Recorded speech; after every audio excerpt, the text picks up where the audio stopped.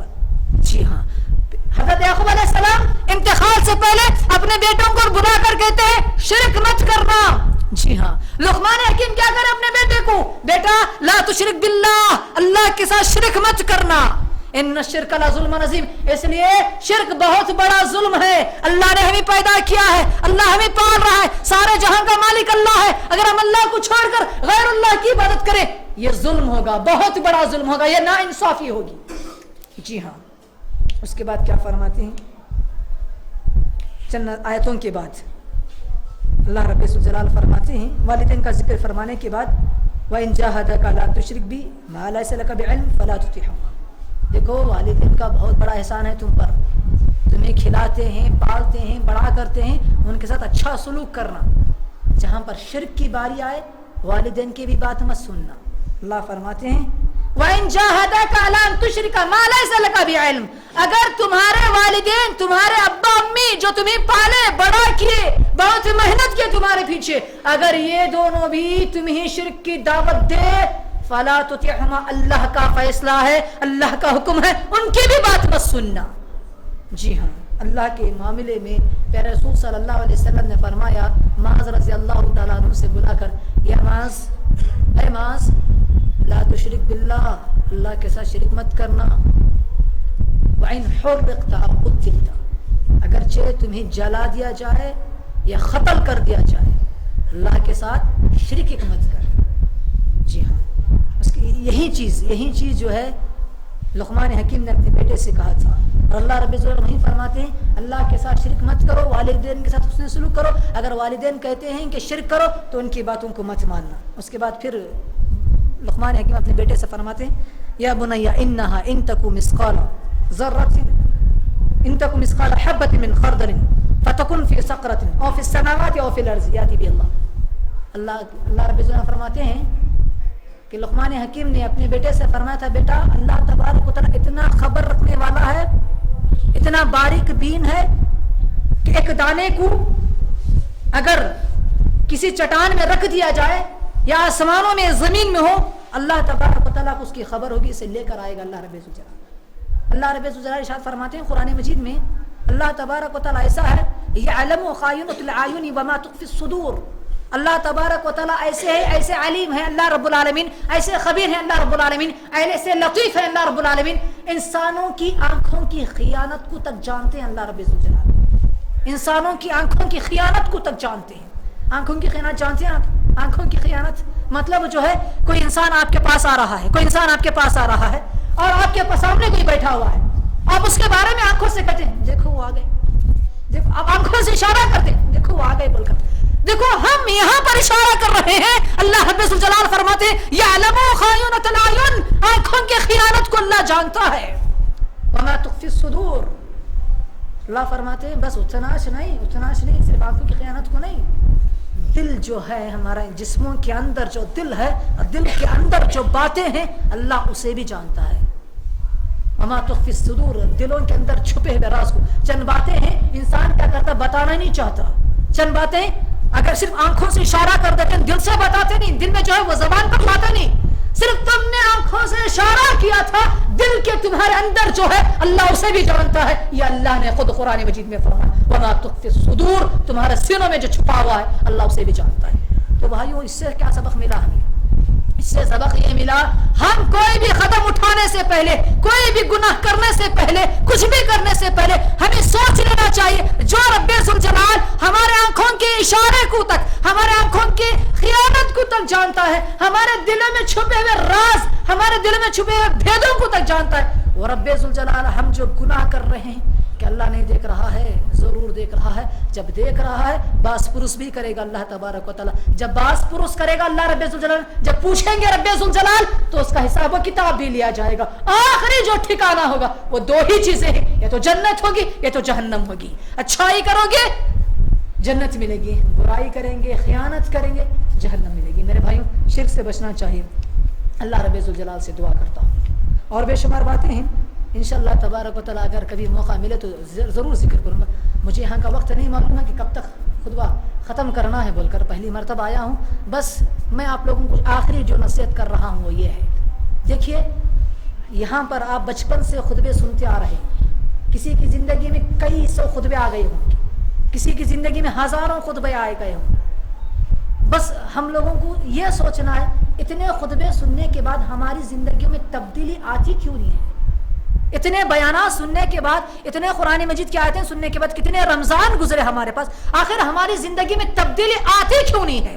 صرف اس وجہ سے ہم جمعہ کو سنتے ہی ہیں، جمعہ سننا ہے، 3 جمعہ نہیں سنے تو دل پر نقطہ پڑ جائیں گا، ہم کافر ہو جائیں گے، صرف یہی نتیجہ رکھ کر ہم سن رہے، اس لیے فائدہ نہیں ہو رہا میرے بھائیوں۔ پہلے رسول صلی اللہ علیہ وسلم جمعہ میں لوگوں کو جمع کرتے تھے، اس کا ایک مقصد ہوتا تھا، اس کی غرض ہوتی تھی علم کو تقسیم کرے، لوگوں کو بتائیں۔ میرے بھائیوں جو باتیں میں کہا ہوں اسے مجھے اپنا بھائی سمجھ کر سنیے گا، یہ سوچ کر کہ ہمارا بھائی کچھ کہہ رہا ہے، اس میں ہمیں کچھ فائدہ ہے، ہمارے لیے کچھ عبرتیں ہیں، جو باتیں سنتے ہیں اس پر عمل کرنے کی کوشش کیجئے گا، یہ ہماری جو زندگی ہے بہت مختصر سی زندگی ہے، ہم دیکھ رہے ہیں پیارے رسول صلی اللہ علیہ وسلم نے فرمایا قیامت کے قریب دن بڑی تیزی کے ساتھ آگے بڑھیں گے، بڑی تیزی کے ساتھ آگے بڑھیں گے قیامت کے قریب. کیا جو ماحول نہیں ہے، کیا جو ماحول نہیں ہے، جیسے سمجھ میں نہیں آتا ہے کہ کیسے جمعہ گزر جا رہے ہیں. میرے بھائیوں قیامت بہت قریب آ چکی ہے. بہت جلد جو ہے ہم انسان جو ہے اس دنیا میں نہیں رہیں گے، اور انسان کی زندگی بڑی تیزی کے ساتھ کٹ رہی ہے. چند دنوں تک ہم رہیں گے، یہ چند لمحوں تک ہم رہیں گے، پھر چلے جائیں گے. ہمیں چاہیے کہ اس دنیا سے بڑھ کر ہمیں آخرت کی فکر کرے. قبر میں اکیلے رہنا ہے، قبر میں اکیلے سونا ہے، قبر میں اکیلے بہت دنوں تک رہنا ہے، اس کی فکر کرنی ہے. اگر ہم نیک اعمال کرتے رہے، اچھے اعمال کرتے رہے، وہ قبر جو اندھیرے کا گھر ہے ہمارے لیے روشنی کا گھر بنے گا. پیارے رسول صلی اللہ علیہ وسلم نے فرمایا اگر انسان نیکوکار رہے گا، نمازی رہے گا، متقی رہے گا، جنت کی کھڑکی اسے قبر میں کھول دی جائے گی اس انسان کے لیے. جی ہاں، یہ چند باتیں ہیں. اگر ہم گناہ کرتے رہے، اسی طریقے سے ہماری زندگی کٹتی رہی گناہوں میں، نمازوں کو چھوڑ کر اللہ کی نافرمانی کرتے، ایسے ویسے زندگی کٹ ہی جائے گی، ایک دن مر ہی جائیں گے. مگر یاد رکھنا مرنے کے بعد کی جو اصل زندگی ہے، بڑی لمبی زندگی ہے، ہمیشہ کی زندگی ہے، وہاں پر موت آنے والی نہیں ہے. قبر میں رہیں گے تاریکی ہوگی، قبر میں رہیں گے پریشانی ہوگی، قبر دبوچے گی انسانوں کو، اور وہاں پر ہمیشہ کے واسطے عذابات دیے جاتے رہیں گے. اس عذابات سے بچنے کے لیے مختصر سی زندگی میں امتحان سمجھو. اللہ امتحان ہی کہتے ہیں اس دنیا کی زندگی کو، امتحان ہی کہتے ہیں. امتحان سمجھو، اس میں کامیابی حاصل کرنے کی کوشش کرو تاکہ خبر ہماری رحمت کا ذریعہ بنے، جنت ہمارا ٹھکانہ ہو. اللہ سے دعا کرتا ہوں پروردگارہ مجھے اور آپ کو کہنے سننے سے بڑھ کر عمل کی توفیق دے. اللہ ہمیں گناہوں سے محفوظ رکھے، جنت الفردوس ہمارا ٹھکانہ بنائے. آمین ثم آمین. بارک اللہ لنا ولکم فی القرآن العظیم ونفعنا بالآیات والذکر الحکیم انہ تعالی جواد کریم مالک بر رؤوف رحیم رب الحلیم.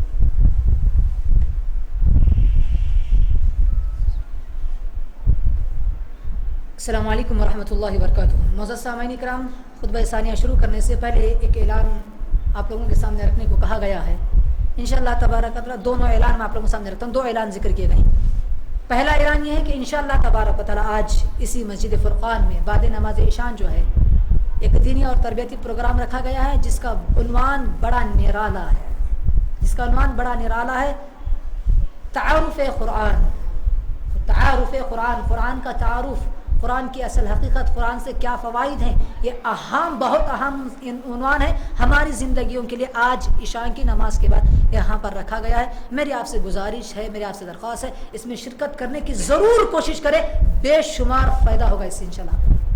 دوسرا ضروری اعلان اور اہم اعلان، ہمارے پاس اسی مسجد میں جو ہے چند سفیر آئے ہیں مسجد کے تعاون کے لیے، مسجد کے گھر کو آباد کرنے کے لیے. یاد رکھنا میرے بھائی، پیارے رسول صلی اللہ علیہ وسلم کی ایک حدیث ہے، جو بندہ اللہ کے گھر کو آباد کرتا ہے اللہ تبارک و تعالی جنت میں اس کے لیے گھر تعمیر کرتا ہے. جو بندہ دنیا میں اللہ کی مسجد کو آباد کرتا ہے، من بنا للہ مسجدا بنى اللہ له بیتا فی الجنہ، جو بندہ دنیا میں اللہ کے لیے گھر کو بناتا ہے اللہ تعالی جنت میں اس کے لیے گھر بناتا ہے. کتنا بڑا سودا ہے یہ، کتنا بڑا سودا ہے یہ کہ ہم جنت میں دنیا میں رہتے ہوئے گھر بنا لیں، دنیا میں رہتے ہوئے جنت میں گھر بنا لے، اس طریقے سے کہ ہم دنیا میں ایک مسجد بنا دیں، ایک مسجد کی تعمیر میں حصہ لے لیں، اللہ جنت میں ہمارے لیے گھر کا انتظام کر دے گا. یہ اچھا موقع ہے میرے بھائیوں. یہاں پر جو ہے ایک مسجد کی تعمیر کے سلسلے میں آپ لوگوں کے سامنے چند سفیر آئے ہیں. میرے آپ سے گزارش ہے دل کھول کر آپ ان لوگوں کو تعاون کریں. یہی چیز ہمارے صدقے جاریہ ہے. انسان کے مرنے کے بعد بھی جو چیز اسے فائدہ پہنچاتی ہے وہ یہ چیزیں ہیں. انسان کے مرنے کے بعد بھی جب تک مسجد قائم رہے گی، جب تک لوگ سجدہ کرتے رہیں گے، جتنے پیشانیاں سجدے میں جھکیں گی، سب ثواب جو ہے بنانے والوں کو، اس میں حصہ لینے والوں کو اللہ تعالیٰ ثواب دیتے ہیں. یہ میں نہیں کہتا، پیارے رسول صلی اللہ علیہ وسلم کی حدیث کی روشنی میں یہ بات میں ذکر کر رہا ہوں. جی ہاں، اور ایک چیز یاد رکھ لیجیے، اگر ہم اللہ کے گھروں کو آباد کریں گے اللہ ضرور جو ہے ہمارے گھروں کو آباد کریں گے، اللہ ضرور ہمارے گھروں کو آباد کریں گے. اس لیے میری گزارش ہے وہ حضرات جو بہت دور سے ہمارے پاس جو ہے امیدیں رکھتے ہوئے کہ ہم مسلمان بھائی ہیں، ایک مسلمان دوسرے مسلمانوں کا ساتھ دیتے ہیں، اللہ کے رسول نے بھی فرمایا ہے ایک مسلمان دوسرے مسلمان کا ساتھ دے، امید کے ساتھ یہاں پر آئے ہیں مسجد کے تعاون کے سلسلے سے. آپ دل کھول کر تعاون کیجیے، اللہ رب الجلال آپ کے رزق میں، آپ کی عمروں میں برکت عطا فرمائے. آمین ثم آمین. ان الحمد للہ نحمده ونستعینه ونستغفره